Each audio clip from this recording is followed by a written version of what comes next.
If you're an RV newbie, you've no doubt watched many videos on YouTube about all the things that you need to have in order to make your RVing experience a good one. Well, today's video is not about all of those gadgets that may or may not bring value to you as a new RVer, but today we are going to talk about one of the tools or safety items that we believe is critical for you to have no matter what type of RV you own.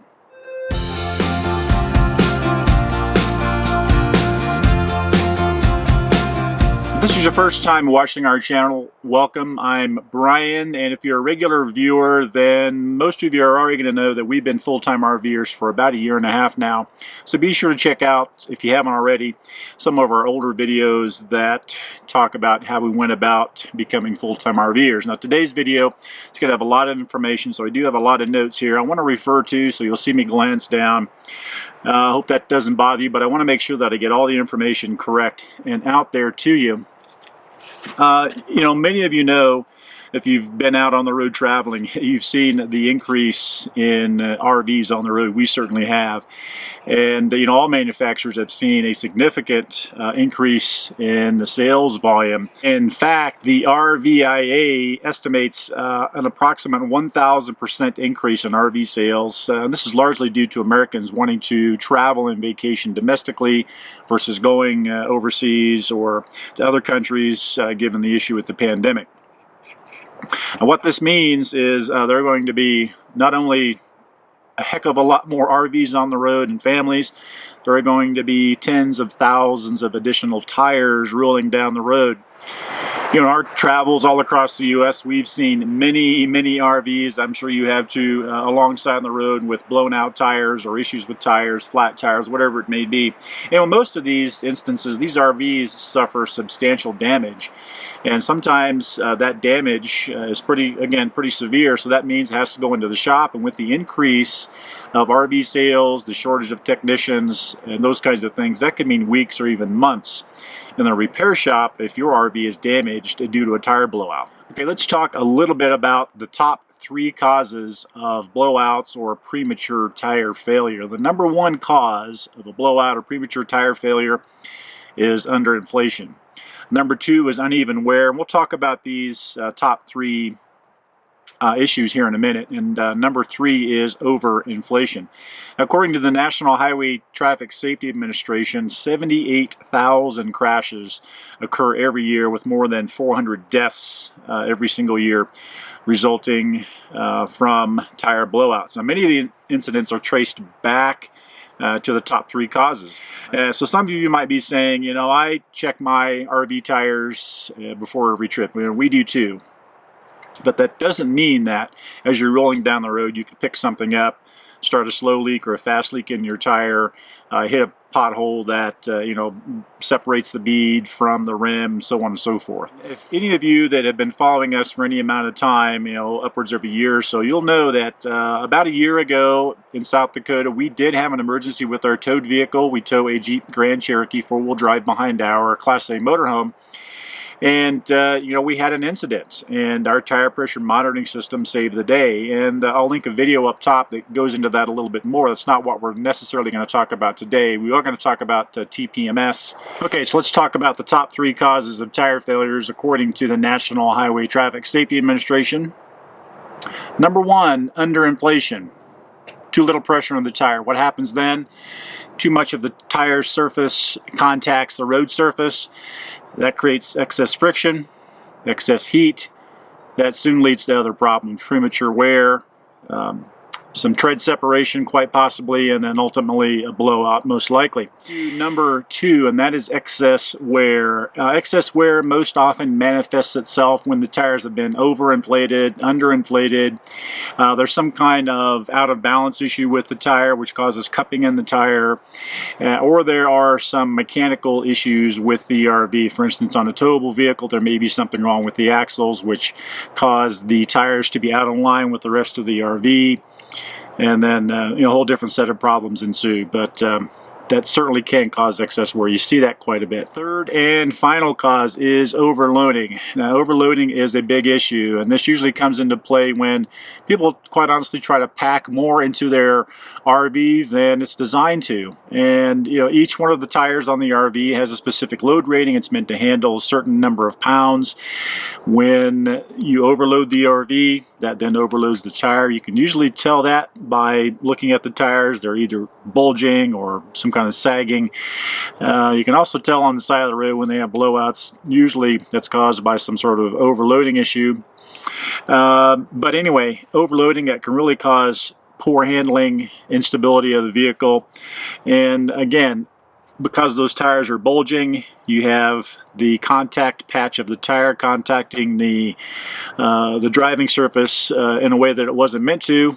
You create heat, friction. You start having tread separations and tire blowouts, and that's typically what you're going to see. So a final note on tire overloading: it is critical to make sure the load rating of your RV tires match or exceed what the RV manufacturer recommends. Okay, so I hope that broader description of those three top issues or tire conditions help bring to light some things that you might want to look for next time you go out, or prior to going out in your RV. Definitely underinflation is a big one. Always check those tire pressures. Check for excess wear. I mean, there are a lot of things that can cause excess wear, and then overloading is probably one of the most important. A lot of RVers don't understand what their tire weight ratings are. They'll overload their motorhome or whatever it might be, tow behind or fifth wheel, and wonder why their tires are blowing out. This happens quite a lot. We see that a lot on the side of the road, as I said earlier. So all of this brings me around finally to the TPMS, and the TPMS we use. And again, this is not endorsing this brand per se. We use it because it's simple, and the one that we use is by Eezrv Tire. It's a very simple interface. Very, very simple. I'm not going to go into all the specifics. This video is more about, again, one of the most important tools you can have as an RVer, whether you have a motorized RV or a tow behind or fifth wheel. Again, this is the Eezrv Tire. Super simple to set up, and it comes with these button sensors. And we chose the button sensors. They also have a pass-through sensor model, just a little more, it's larger and a little more cumbersome. I like these little button sensors because they go on the valve stems, and they also have an little anti-theft device that this actually slips into. I'll show you how that works. So it goes on the valve stem. This will get put on the valve stem, and then this cap goes over the top. And these kind of spin freely, so if someone says, hey, I think I want whatever that is that's on their tire, they'll spin this, and they can't actually spin it. They have to spend some time trying to take this cap off and then get the sensor out from inside. So that's one of the reasons we like that. Super simple to program. You can carry this all around each one of the tires and program it on the spot. And again, for any type of RV, we have a Class A, so I have them on all 6 tires on the coach, and then also on our Jeep tow vehicle. Again, all 4 tires there. And I mean, what this is really designed to do, it's designed to give you early warning. And if you've watched the video, if you haven't already, check out the video of our issue in South Dakota. It'll give you an idea. I didn't capture all of the warnings, from this on camera. What happened is I got a high temp and high pressure indication on the driver's front tire. So immediately I'm like, wow, this is not good. 210 degrees, I think it was. So immediately I pull over, I jump out, and I see that driver's front tire smoking, and I knew something was wrong. Won't go into all that caused that in this particular video. And that's the key. You really want a system that's going to help, warn you so that you do have time. RVs don't come with these systems by and large, especially travel trailers. There's an indication telling me that I've got a slow leak on my tire on the Jeep because I took this off the Jeep. So it's doing what it's supposed to do. Again, these are designed to emphasize basically an early warning system, and that's the way I look at them. And they're not intended to take place of regular inspections. Certainly keep doing that before every move, you want to inspect your tires and make sure, you know, when you're backing into a spot you didn't puncture it with something. Obviously that's important. But with a tire pressure monitoring system, as soon as you turn this on, it should detect that for you anyway.